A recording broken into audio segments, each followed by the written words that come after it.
Hello, 7th grade. I am going to continue on today with talking about macronutrients. And basically, yesterday we were discussing how they are important in our bodies, how our cells are going to use them for various different functions. And today we are going to talk about the different nutrients, how they form polymers, how they form monomers, and basically the structures of them. Okay, so we understand what their function is. Today we're going to talk about their actual structures. So the first one that we are going to focus on are proteins. And we know that proteins are made up of amino acids. So those are the monomers that make up our polymers, these protein polymers. And we know that proteins are very heavily involved in being the workers of the cell. They're actually going to be involved in doing all the work of the cells. They make enzymes, right? Proteins are enzymes, and therefore these are extremely crucial for our cells and for all basic function of the cell as well, and life as we know it, right?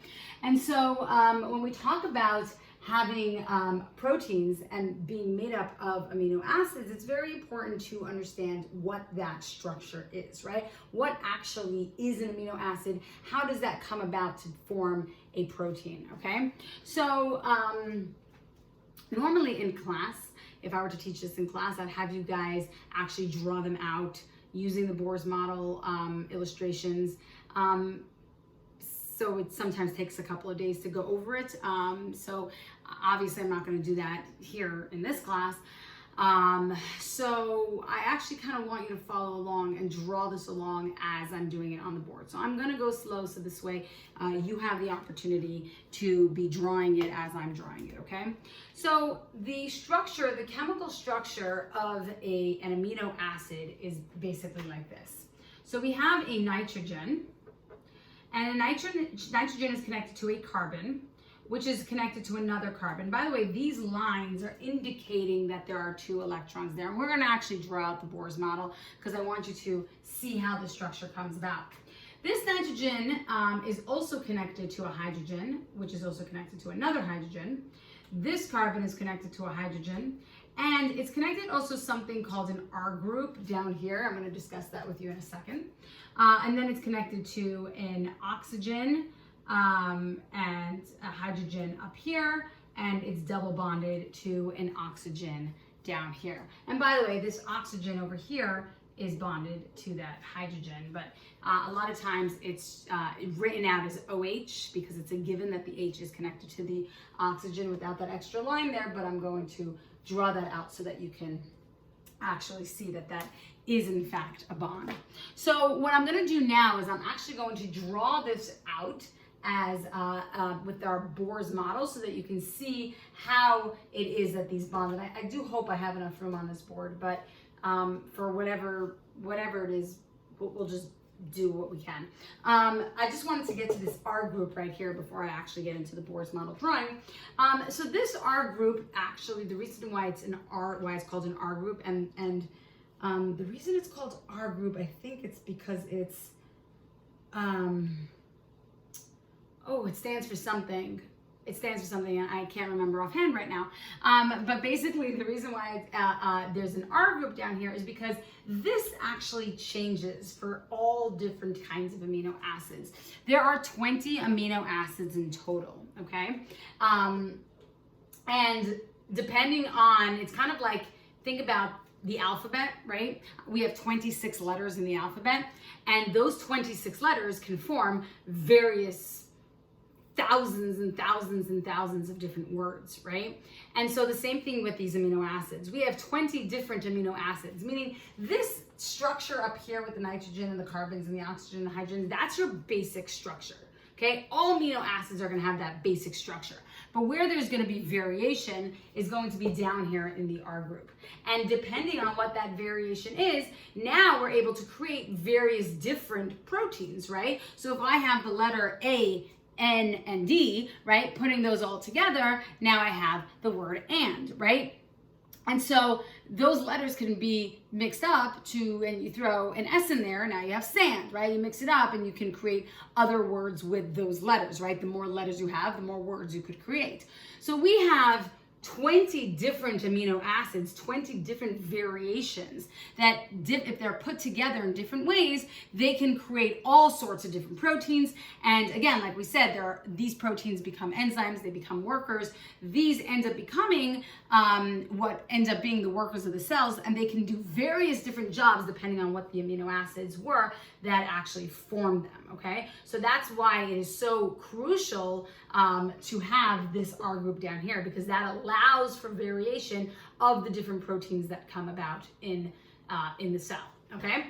And so what I'm gonna do now is I want to draw out the Bohr's model. So I'm gonna start with the big letters up here, and then we're gonna kind of fill it in with the smaller letters. So nitrogen has 7 protons.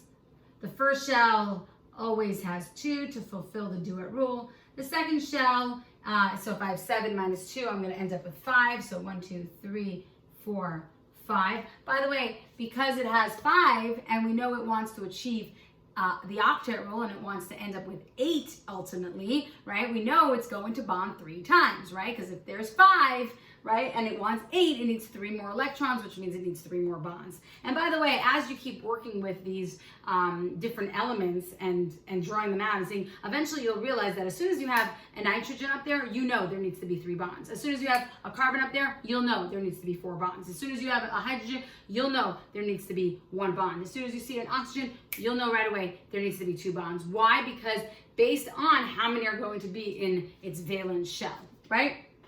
Okay. So this is going to, we know, connect to a carbon over here. Carbon has 6 protons. First shell is going to have 2. Second shell is going to have, hopefully you all said it, 4, right? Because if I have 6 minus 2, I end up with 4. And we know that this is going to bond right here, okay? And then we're going to end up with another carbon over here. So 6 protons. First shell has 2. Second shell has 4. By the way, carbon is so amazing at forming these really great long chains because of their opportunity for 4 bonds. And this is now going to bond right here with this carbon. And then we're going to form, let's do our H's over here. So we have 1 proton here, 1 electron, and it's going to bond. Then we have 1 proton, 1 electron, and it's going to form that bond. And then let's see, where is there another hydrogen? There's a hydrogen up here, 1 proton, 1 electron, and that's going to bond over here. And let's go over to this side. So we know that, so by the way, we said nitrogen needs 3 bonds. Nitrogen has 3 bonds.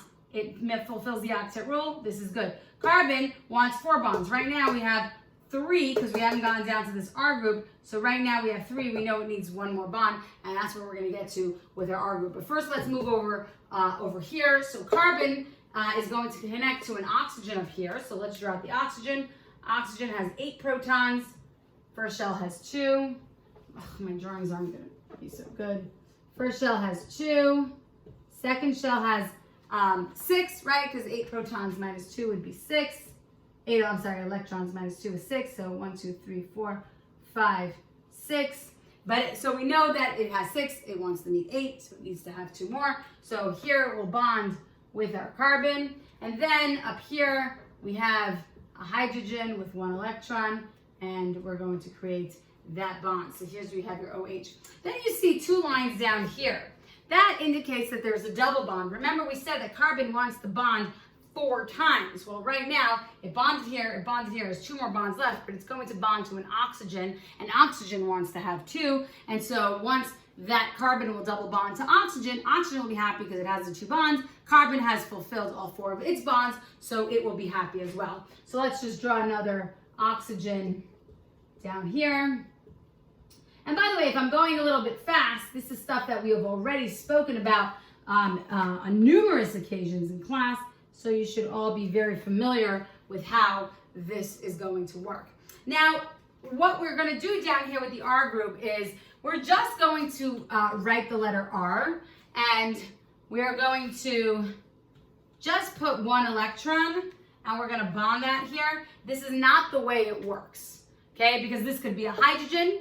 By the way, if it's a hydrogen, that's pretty much the end of the rope for this one, right? Because it's not gonna bond anymore. There's not gonna be anything attached to that hydrogen. But let's say this is a carbon down here, and this carbon attaches to this carbon. Well, there are 3 more bonds, so there could be variations, right? And other different elements that will end up bonding with that carbon. What happens if it's nitrogen? What happens if it's oxygen? What happens if it's fluorine? What happens if it's boron, right? There could be various different elements down here, and that variation is what's going to be resulting in our differences in our amino acids. But right now we're just going to add it as one bond to an R group, because this R group could be long chains. And by the way, I will actually send you an image of the different amino acids so you can see. You do not have to memorize them. You do need to know this structure.